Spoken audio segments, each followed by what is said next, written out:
with his trusty blade. In the Carolina mountains where legends are made. Camping under stars with stories he'll never trade. Bushcraft's in his blood, a skill that won't fade.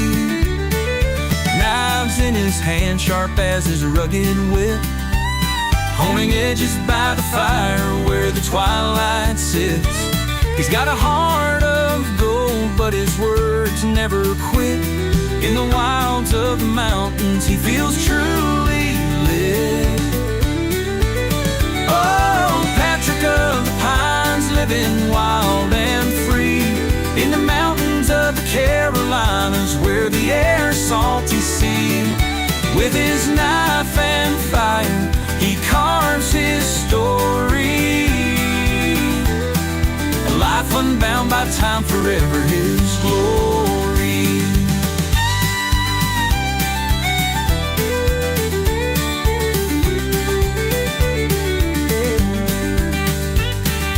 Rivers whisper secrets, ancient truths they convey. Patrick listens closely as he hikes the hidden way, building shelters from the trees where the old wood sways. In the rhythm of the forest, he finds his voice to pray.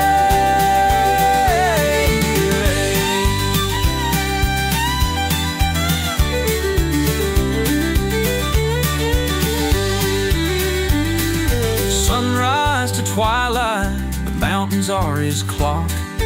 Nature's symphony, in the morning dew they'll talk. With his blade so steady, each stroke a solid rock. Patrick carves a life that's never bound by law. Whoa, Patrick of the Pines, living wild and free. In the mountains of the Carolinas, where the air's salty sea. With his knife and fire, he carves his story. A life unbound by time, forever his glory.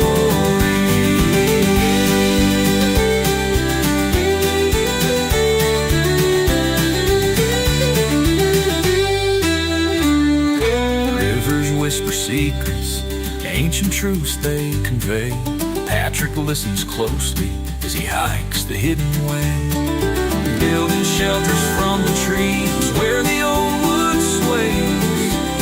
In the rhythm of the forest, he finds his voice to pray.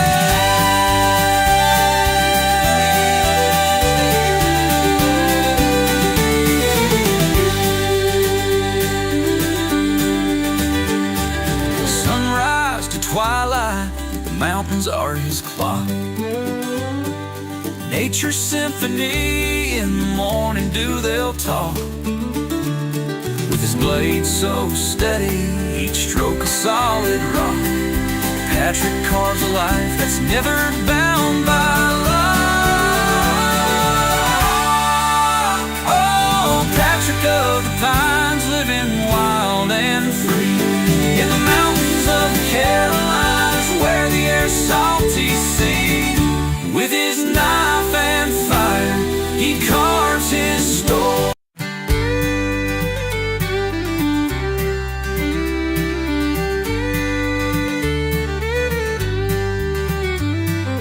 Patrick of the Pines whittles with his trusty blade. In the Carolina mountains, where legends are made. Camping under stars with stories he'll never trade. Bushcraft's in his blood, a skill that won't fade. Knives in his hand, sharp as his rugged wit, honing edges by the fire where the twilight sits. He's got a heart of gold, but his words never quit. In the wilds of the mountains, he feels truly lit. Oh, Patrick of the Pines, living wild and free. In the mountains of the Carolinas, where the air's salty blades, sharp and true, forged in the heart, fresh as dew. By one today. Bring home the past, a piece of heritage made to last.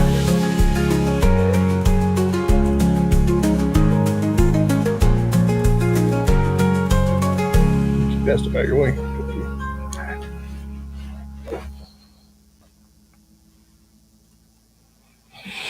Well, look at who we have here. Howdy, folks. Howdy. We have a how's the audio tonight? Anybody want to give me an audio check? We good? 5x5s. Mr. Landfill's always Mr. Audio guy. Oh, we got all kinds of people in here. Look at all this. Man, y'all just going to town. Showing up before it. Showing up. Yep, Taylor Grinds is in there. Hey. Look at that. Did y'all like Patrick's song? I feel like It's very interesting. I felt like the line, he feels truly lit. Just sums him up there. 5x5. We've got 5x5s. We're good. It's Mr. Bushcraft.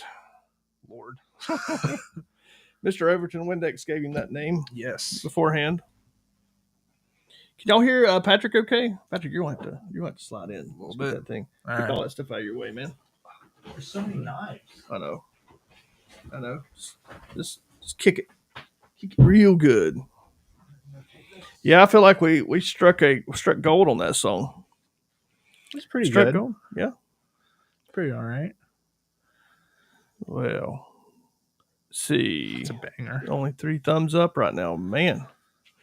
Well, Patrick is one of our local, but not so local, but also internet sensation bushcrafters, instructors in the area. He uses a lot of the knives that I sell. I thought he's in town, and I thought, well, we should do a live stream since he's here. So, Patrick, tell us a little bit about yourself. Well, so grew up in just outside of Asheville, a small town called Fairview, and grew up there just running around and practicing skills from like age 10. Red Hatchet around that time. That's my big inspiro. Red Hatchet.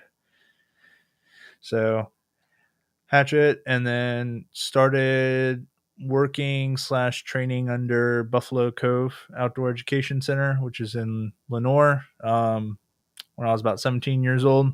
So that was about 3 years ago. Cool. And yeah, it's been really awesome. Got to meet you, and I met you through Josh, Primitive Woodsman. Yep. So yeah. Yep, he knows Taylor. Taylor's been he's been a dude around here. You know Taylor pretty well. I think you're going to show off some of Taylor's knives. I have one of Taylor's knives. But Patrick did just get a new knife today. I did. What'd you get there, Patrick? Got myself a little Piedmont. Look at that.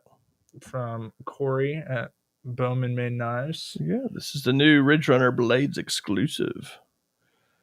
So if you want one of the first runs, so I made a big mistake. All right.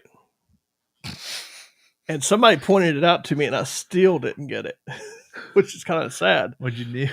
So Yeah. whip yours out too. Yeah. There you go. Whoa. Yeah. So this is my brain. All right. So you have to understand, I did not realize that Corey did this until yesterday. Until yesterday? And I've shipped out quite a few of these knives. Oh, okay. So people have just been getting random knives. I didn't know. Because my brain, I just look and I see orange and tan. But I didn't know. See, this is the prototype. And this is what I thought was the production model with the green on the back. It's like, oh, Corey switched it up. How cool. Nope. Corey didn't switch it up. Corey just made half of them one way and half of them another. So there's no option to really. Yeah. So you can see the little bit of difference here. This is the one with the sculpted out handles and everything, the production model. This is the prototype. I won't explain why it's so muddy. We were filming today and he was doing unimaginable things with my knife. Things you should not do. Things you shouldn't do with a knife. And so you can see mine's just slick handled, no sculpting. On the final model, we decided to go ahead and do sculpting, so it's kind of got the Coke bottle feel with the thumb. I call them thumb scallops, but I'm not sure what you'd call it. That's what I call them. And so yeah, check that out. You should grab you one of those. They're sweet. It's pretty slick little blade. They're sweet from my perspective too. Like from the world of just blade design, this is a fantastic user. That drop point really lends itself well with a tip to the center. Yeah, for small use. I mean, he beat mine into a tree today and was standing on top of it. So I've done that with quite a few knives. Yeah, I have too. A Bushcrafter is one of the ones that I've done that too. Yeah, that's my favorite of all time knife. I've got a different one, but it's at the shop. So the BC Bushcrafter is where the BC comes from. Is not before Christ. It's actually Buffalo Cove. So Nathan, Patrick's mentor, was actually the one that developed or helped develop this knife. And this was one of the first ones that came to Ridge Runner. Mm-hmm. I bought it when it first came in. I just absolutely loved it. What year was that? It's been at least 5 years ago. Yeah. Something like that. That would be around the first run. Yeah, it was real early. And I have beat the ever-loving snot out of this knife. It just takes it. I've done plenty of things you shouldn't do with a knife to that knife. Well, I mean, it is definitely like my all-time favorite blade, just because of how much it can do. And I mean, I've skin game with it. Get up on the mic. I'm sorry, I don't know how to work this thing. I've skin game with it. Made a lot of feather sticks. Made a lot of fires with it. Yeah. Yeah. So we have Fire Creek Forge. We were actually admiring your hatchets today, which I have like one of each left. They're pretty sweet. I like them. He says Morris Kohansky said that your knife should support your weight stuck in a tree or something like that. Yeah. You got one of Moore's designs. Or grab it. I've got one of his designs ish. Yeah. So the knife that he was always all about was this guy. Right? Well, so started off. You know the story behind this. Tell it to us. Oh, I do. Definitely. I just BS my way through it. So when Moore started putting out his requirements for a knife that he wanted made for the public, like a knife that he'd be willing to put his name on, he put out a couple things. One was the blade should be about as wide as your palm. Come up here and show. All right. So one, the blade should be about as wide as your palm. Two, it should have, I have one of them covered, but should have a couple lashing points on it, not in the sense that it should be used like a spear, but more as a sense of being used for like a scythe. So using it with a stick attached like up here and using it as a slicing motion like that to cut grasses or pine boughs for beds. Another thing was having like a pommel. So like this one has a full steel pommel.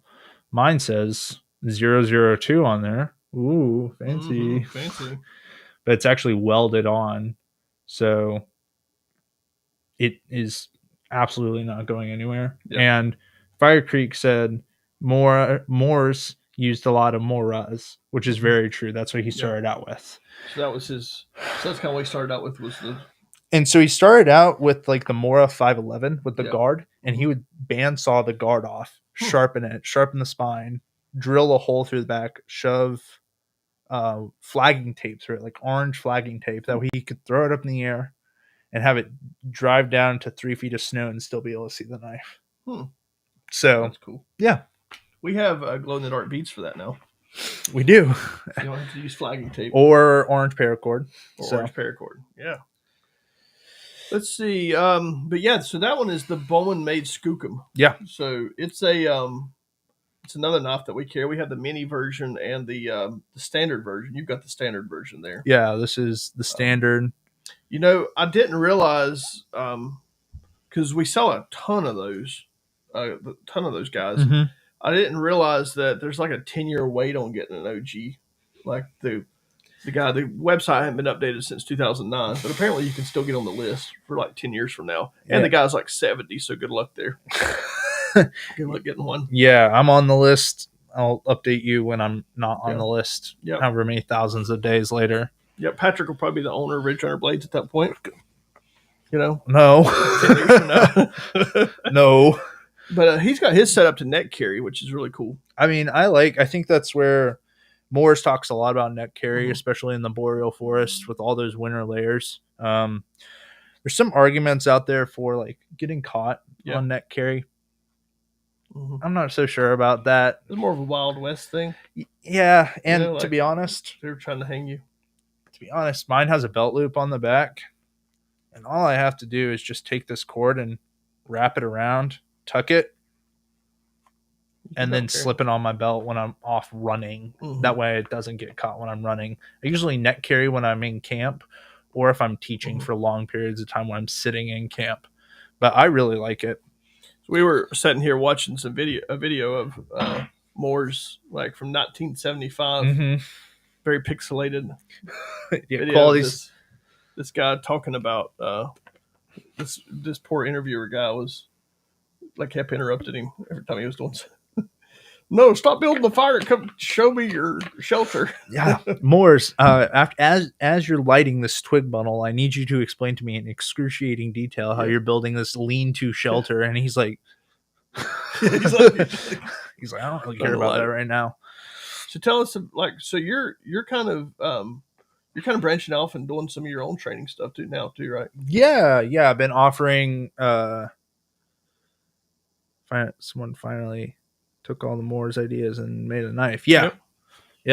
So I'm going to be getting my website up hopefully within the first quarter of this year. We'll see how it goes. But I've been offering some private training mostly for kids recently, just like on Facebook groups and stuff like that. But a lot of homeschool crews. So going in, maybe teaching 3 or 4 classes a week for about 2 or 3 hours a piece. And it's been really fun, really rewarding. You know, I think one of the cool things about some of these, like the Bushcraft events we go to, there's just an insane amount of kids. And they all have knives. They all have knives. Like 4 years old and running around with a knife. There's multiple knives. There's multiple knives on some of those kids. Like, there's some Buffalo Cove kids who come to Georgia Bushcraft each year. And every single time I see them, they either got like a machete crossbody carry or like 3 different knives on them. It's fantastic. And there's always the same crowd. It's like it's you know, there's like that crowd. Who's the guy that's got all those kids? Like there's one family of like a ton. They're always Mike.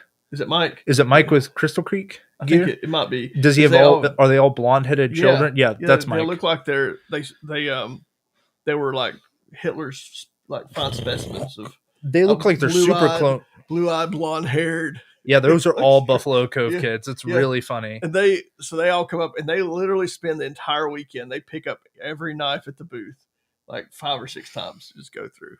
It's funny. And then they look at me and they're like, "Oh, how much is this knife?" Tell them the price. Yeah. You see their eyes get really big and they're like, because they've only trained with. I've kind of found that's the way it is with most Bushcrafters. Yeah, Bushcrafters are they're do-it-yourselfers. And I cut that out of a saw blade. I got some walnut left over from my grandpappy's mantle. I'm going to use exactly. I got this bandsaw blade that I cut in half and then heat treated in my oven. It's kind of funny. And then you've got the complete opposite on like some people who really do enjoy knives in the Bushcraft community and really try and like get some really cool, more expensive knives. Not saying that the DIY knives are. No, I just find it entertaining. Totally. Very entertaining. Handy Mike's in the chat. You guys keep Handy Mike in your prayers. They lost a very good friend today to a very, very, very tragic accident. He was actually at the shop when this was going on, and it was very excruciating. We've been praying for you all day, brother. That's pretty rough. So what else you got in your bag? You got a nice tool roll too. Where did that tool roll come from? That is from Pacific Northwest. Really? Bushcraft. Really cool. Yeah, they do like really nice wax canvas goods. really good friends with Heather and Todd, but I've got goodies upon You got, goodies. oh yeah, let's break out this guy. Okay. So this is a knife you can get on the store right now. The Clovis. Clovis OG Clovis. Look at that. So OG, his is a natural micarta with a Scandi, but I do have some flat ground ones at the shop right now. Do you see them? It's pretty cool. Pretty sweet. Yeah, I went with this one because end of 2025, I've got some trips out to the Utah desert and then also out to Idaho. And I think it'd be really cool to carry this with me out there. That flint knap design that he did on that micarta just... Yeah, his sculpting on his handles is just ridiculous. I've had a lot of people like comment on it and say that looks super uncomfortable. It's not. It is not kind of comfortable at all. That is. It makes it for me. Yeah. The that's one of my favorite knives he makes. I think it's one of mine too. And I really like good Kydex. And his Kydex is the best. Yeah. It is absolutely the best. Now I've got this one. He's on. net carrying that one too. I like these small knives for net carry. Combining this with like something like the whippoorwill or flathead is a really great combo. Oh, you've got one. This is one of the Bowmans bigger blades, which is it gets its name by honestly. It's very whippy. Yeah. It's real. I mean, it's on the thinner side. They got big belly on there. Yeah. So like these two to me just complement each other real nice. Yeah. This being your main carving tool. Yeah. Skinning if need be. Preparing your fireboard for friction fires. Spear. Maybe. I mean, the original Clovis point was like atlatl. Yeah. Being used like that.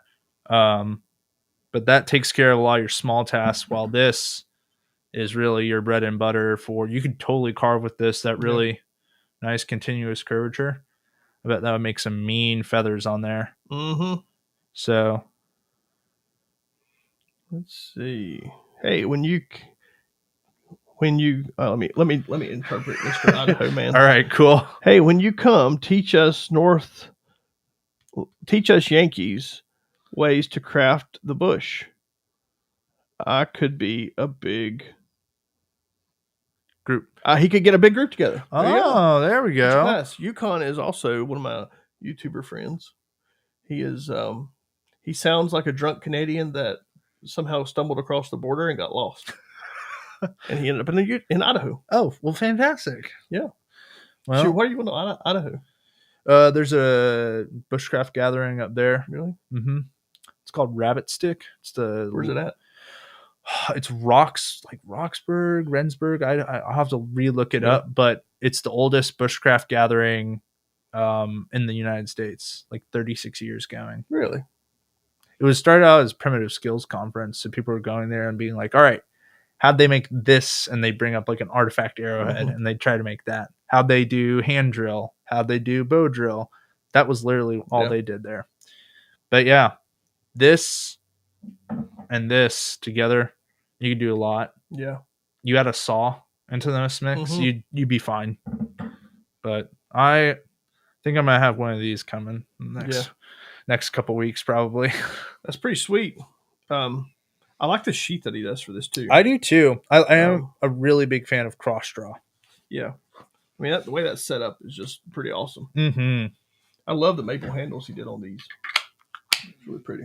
They are really, really pretty. I'm a big micarta guy, but...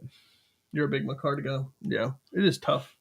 It is tough. So, Yukon is Fire Creek Forge's brother. Oh, cool. You would never guess it.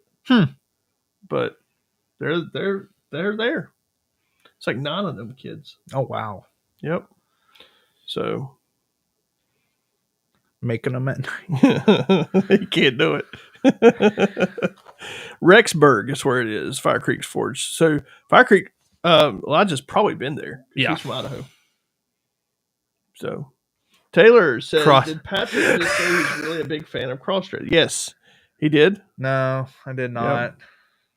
When we were talking to Overton Windex a little bit ago, and I said he's He's a bushcraft instructor. He's like, And he heard Bushcraft. Bushcraft. Yeah. Well, yeah. You can craft some bushes. Probably. Yeah. They don't yell at you. What Sorry. else? Since Taylor's here, let's break out his You know knife. what? No, since Taylor made that comment, he's going to get featured last. No. I do have one of Taylor's knives. This is a Kohari, and I've got it in the JRE industry sheath. But it's just a. So the story behind this knife is pretty interesting, I think. I think because it's isn't it kind of a French fighting knife, which was really a French chef's knife? Yeah, French chef's knife, trade knife kind of deal. Just a trade knife. Yeah, that's what I would say. This kind of bulb on the back is a lot more just for style.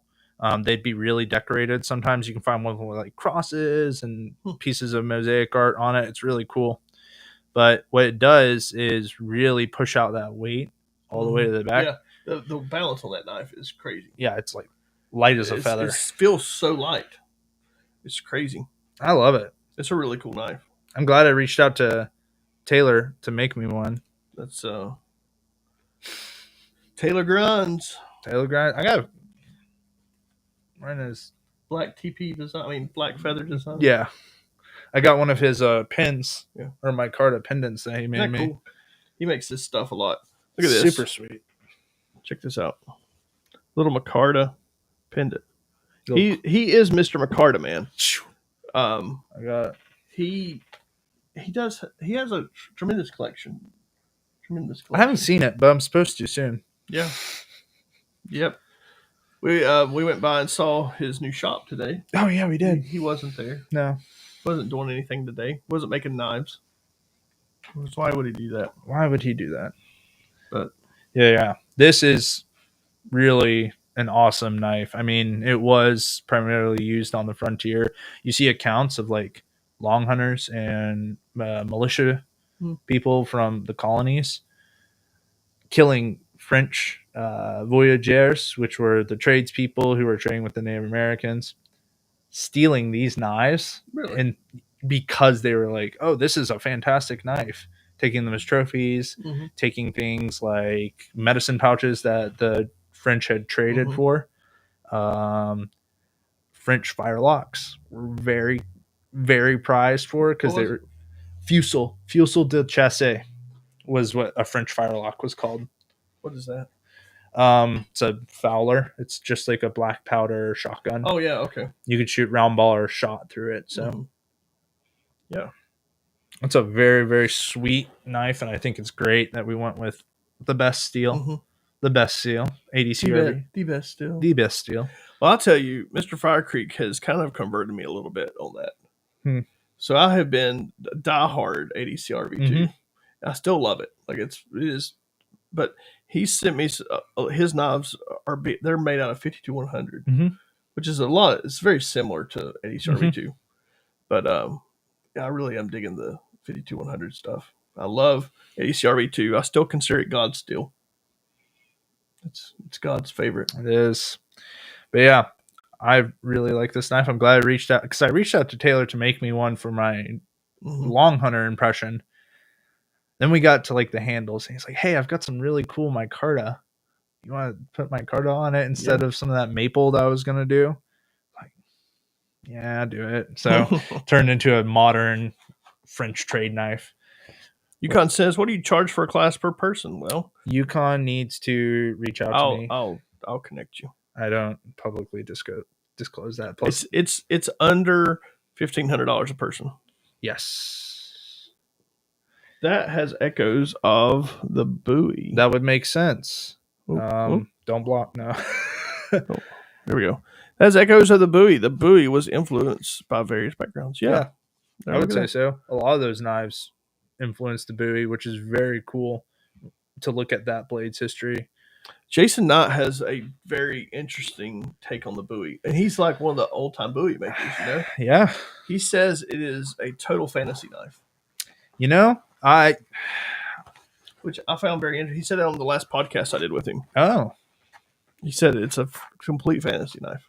Well, you know, I think it's a great knife for a fighting knife and for what it does. And yeah, I like it. So me and Patrick are heading to Texas along with Raul, videographer. Yes. We're heading out Sunday morning. We'll be going for a few days. It's going to be sweet. Down to Texas to film Mr. William Collins. Yeah. So I'm excited about that. It's going to be we got one of I said it correctly. Oh, I said something correctly for once in my life. Oh my God. I don't know what I did. So this is our William Collins store exclusive. It used to be called the Triple X, and we are now changing the name to the Contraband. So I like it. I like that a lot. So yeah, that guy is pretty wicked. I like his knives. That's a stitch gear sheath, and the sheaths that come with the stitch gear yeah. sheaths are fantastic. So if you haven't seen William's new videos that he's been putting out, the WCFK, the field knife, so that's going to be an exclusive to Ridge Runner, the new field knife. And so we're going to be doing some videos on it. It's we call it the tactical bushcraft knife. So it's very interesting. Is that why I was invited to come along so I can demo it now? But this is we needed somebody to stab. No, but this is a fantastic blade. I was looking at it earlier today, and it's just Scandi into the saber grind. Yeah, it's pretty sweet. And if you aren't familiar with William's work, I love that he keeps all his angle. It's all the same, even though it changes. It's the same. Same but different. Same but different. Same but different. You know, he wasn't the first one to do that compound grind setup, but he really has made a name for himself in that world with the compound grinds. I like it. I think he's perfected. Like, he's gotten it to a point of yeah, and he uses all stainless stuff typically. ABL, Nitro V are two of his main steels there. He uses 01 sometimes. Sometimes he'll use 01 on the survival knife. Yeah, the WCS. I think mine's floating around here somewhere. It is it's 01. But as a whole, he uses ABL, and I dig it. I'm on the list for that knife whenever he gets to my number. Really? You're on the list? Have you ever used one? Yes. Matthew Mercer. Let me use it. It was pretty sweet. Oh man, Ransom just blunged, and he requested a lower green with upper. So you want the green on the bottom and the natural on top. Okay. So just like his. So you get the green. That's actually natural micarta up top. So it's natural, and you've got red dividers between everything and green on the back. I'll send you one like that. Pretty sure I still have one like that. So can't buy this one. Can't buy that one. Sorry, bought. Already bought. But yeah. Yeah, it's a sweet blade though. It really is. What are you making? What are you cooking, Yukon? Yes. Wondering. What is Yukon cooking? I know. I got that one. And yeah. This is Offensive Industries? Offensive Industries. Yeah. Making some really cool stuff. I hope to have his stuff in the store one of these days. It's a cool knife. It really is. That is cool. So what'd you call that? A Scandi Vex? Scandi Vex. So instead of going all the way to a 0 degree Scandi, like sometimes a lot of knife makers do, which makes it a fantastic carving knife. What he does is round over the corner just a tad bit. You can do it. I don't care. There's so many places on this. I can see that. But yeah, this is his kind of take on a smatch it. Yeah. That's what he said. I was like, sign me up for one. Cool. I like the sheath too. He calls it a Sven. Sven. And he left the heat treat on it, which is sweet. Yeah. Taylor's doing some of that now. Yeah, I like it. Heat treat on the knife. But it's too big of a knife for me to carry on my belt, and it has no way to carry on the belt. So I just crossbody it with a little piece of paracord. Yeah, that's kind of a bad part about that sheath is you can't carry it on your side. No, but I do like the crossbody for this size just because it's quite a bit. It's huge. Yeah, huge. It's huge. So Yukon's making homemade biscuits and gravy. Sounds pretty nice. That does sound pretty nice. Yep. He's like, hey fellas, you want some biscuits and gravy? You want some biscuits and gravy over here? Decides to have the knife live stream going while I make some biscuits Yeah. and gravy. Probably dumping Rainier gravy or Rainier beer in, making the gravy. There you go. Yep. But yeah, those are all the knives I own actually. Oh, and then my Buffalo Cove knife that's at the shop. Yep. Which is just like mine. No, it's mine. It's just like mine. No, Mine's better. No, mine's got the instructor stamp on it. Oh, so special. People offered me money for it because it's got the stamp on it. Well, but now I have this one. It's not as good as mine. Yours was the first run, which means it has a different kind of scandy grind on it, and the angle's not as high. And it's not. I don't think it is. It has a slightly smaller scandy. Yeah. I'm used to smaller things. Yeah. But yeah. Yep. So I'm getting some more of these in. Great. Tomorrow. They're fantastic. You want to rap and see Josh tomorrow? Or meet Josh? Or you're going to Taylor's shop? We'll see what time it's going to be. I'm picking up 50 Foxfires from him. Nice. Yeah. And then some Bushcrafters. And those will be gone. And maybe a Scout. And those Bushcrafters and Foxfires will probably be gone by... Foxfire's already sold except for a couple. So... Get you a Foxfire if you want it. Foxfire. Foxfire? Hey, I have a... What did I do with it? I may have taken it back to the shop.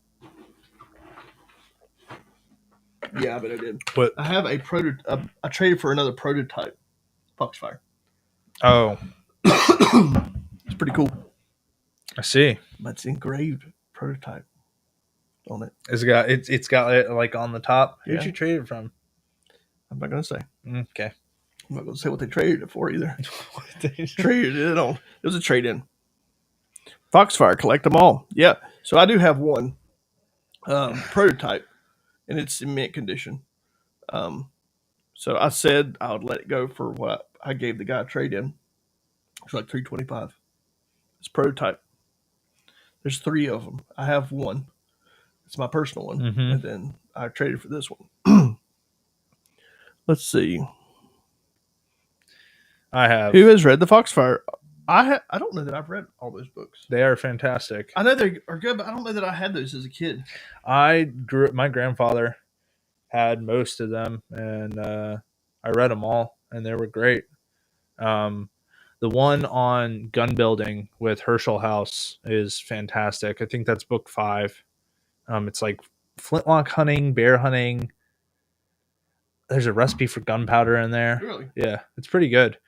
That's the one that really got me started into the world of like muzzle loading and stuff like that. So that's one thing I never have gotten into. It's really loading. It's fun. Can be. You got a cool new rifle today.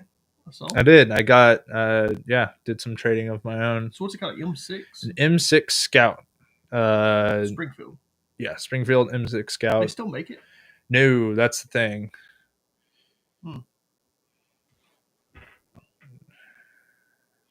Yukon, do Bushcrafters in your area drive Subarus? What area is that? Idaho? Idaho. No, but they do in my area. Good Lord. Yeah. He lives in San Diego. Oh. Of North Carolina.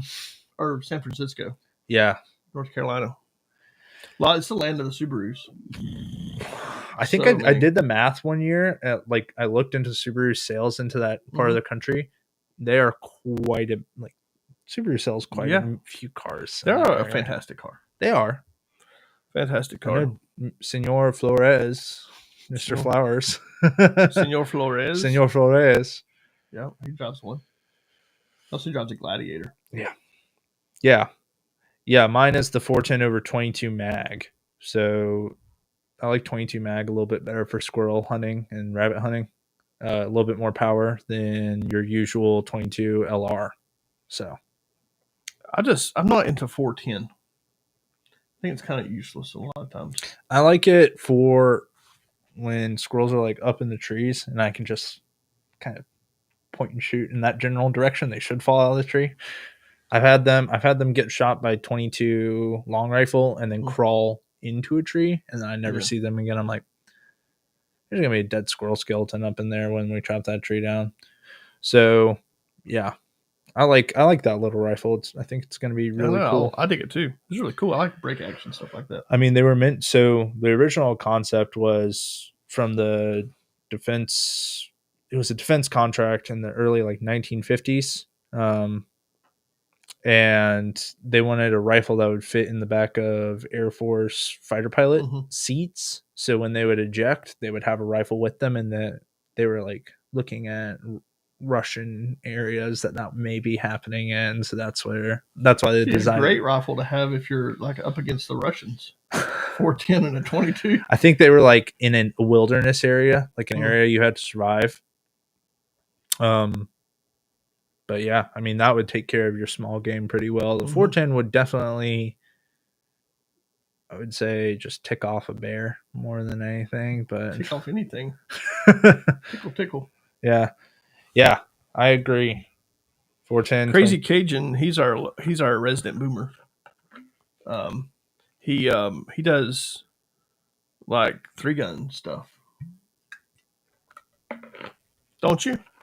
Don't Crazy Cajun do 3-gun stuff? What's the 308 12 gauge? Oh, that is the German. I think, I don't remember the name, but it shoots. It's good. So it's a double barrel shotgun with 1 round of 308 at the top. It's in a triangle, so it's. I have seen that. Yeah. Yeah, they are scary. That would be. Heck, you con.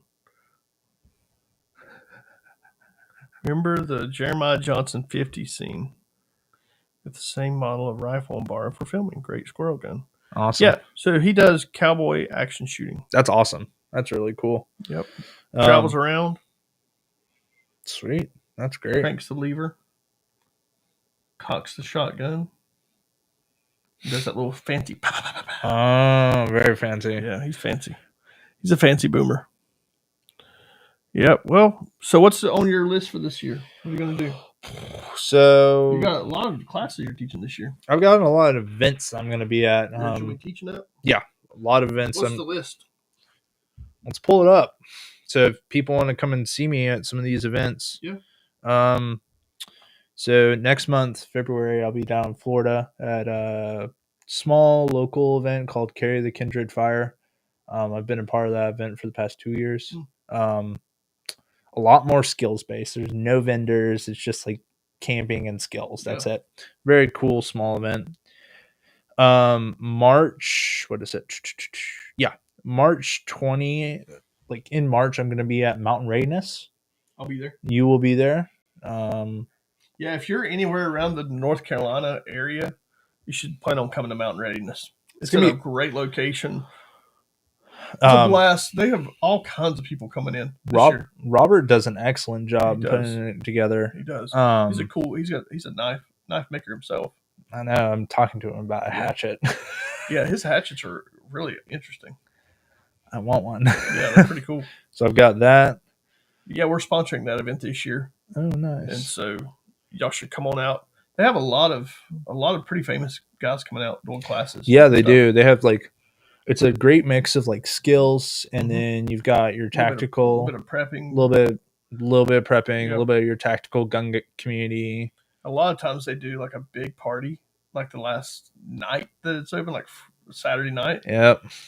And whew, Rager, dude, it is something else. All right. They had an 80s cover band, and the guy was, it was very interesting.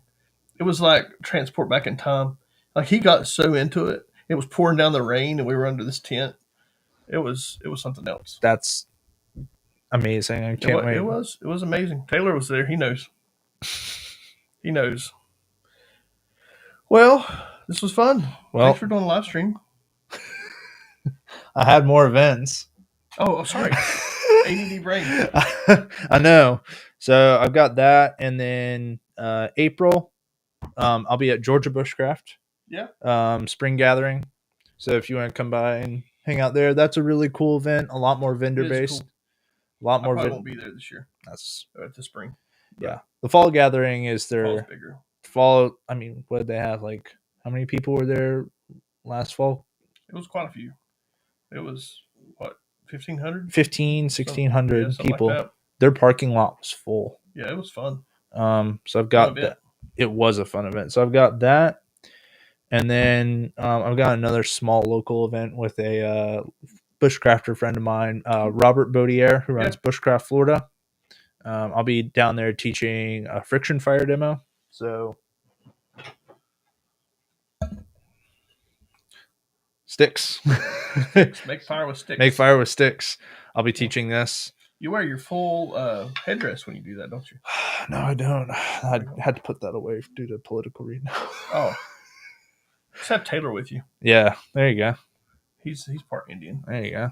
But yeah, this is my class I'll be teaching. I'll actually bring all the materials for everyone who comes to that class to make their own set. Cool. So I'll have drilled out rocks. I'll have bows. I'll have drills. I'll have boards. So everyone will walk away with a set, and then they can practice on their own. And then I've got last one. This is for my May event. I've got the London, Kentucky Preparedness Expo.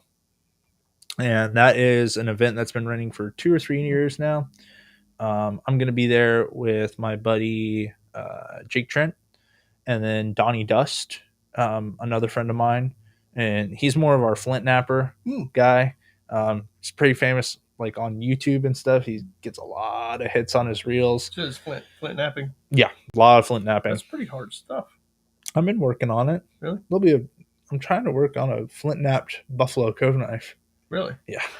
Like a stone knife? Yeah, like a stone version of the Buffalo Cove knife. Yeah.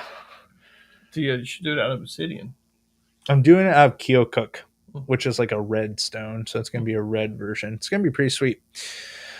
But yeah, that's it till May. And then May onward till August, I'll be teaching for Buffalo Cove Outdoor Education Center. Teaching the kids, working with foster care, all that. Fun. Yeah. It's going to be an awesome first start to the year. Crazy Cajun's close to, yeah. I was down there both times last year, and I'll be down. I may come in the fall. Yeah. But I don't think I'm going to come in the spring. It was way too hot. It was hot and sweaty. Well, did you hear what happened to me last spring I was there? I was there. Yeah. Did you hear pouring on the rain. After? Yeah. After I left. Oh, no. After the spring gathering, like when I got home, I woke up the next morning. I had sun poisoning the next day. I had full sun poisoning with like the blisters and everything on me. Nice. Yeah. It was brutal. It was like 90 degrees. You're in the middle of this big field, and we needed more shelter. It was pouring, and then I saw that storm coming in. I'm like, peace, guys. I loaded that trailer up, and I hit the road. Yeah, that was a huge downpour. Me and Kyle and Josh all scooted out in the next morning. Yeah, y'all were all sleeping under little tarps in the woods. Yeah, I actually slept in my car that night. I wasn't gonna mess with that. Yeah, so that's gonna be. Yeah, that's my schedule up until May, and then I'm teaching up until August, and then I'll be at fall gathering probably too. Well, cool. I meet you when you go fun. Yeah. Well, thanks for hanging around. Always. Thanks for everybody hanging out tonight. Yeah. And make sure you do check out the Piedmont. I do have a few left. It's a good knife. It's a great knife. I mean, I've carved with it a little bit today. Yeah. Threw mine. Stood on it. Dug a hole. Did things with the knives you shouldn't. Yep. So, anyway, I'll meet you there when you go there. Heck yeah, man. Well, I'm sure I'll be there in the fall. What's the date for that? Do you know? No, not yet. I think it's going to be probably November. Yeah. It's nice and cool. Oh, it's so nice. It is so much in that time. It's great. Yeah. All right, everybody, be safe, and we'll see you the next stream. May do one tomorrow. Maybe. Maybe. Rich runner blades, sharp and true, forged in the heart, fresh as dew. Buy one today.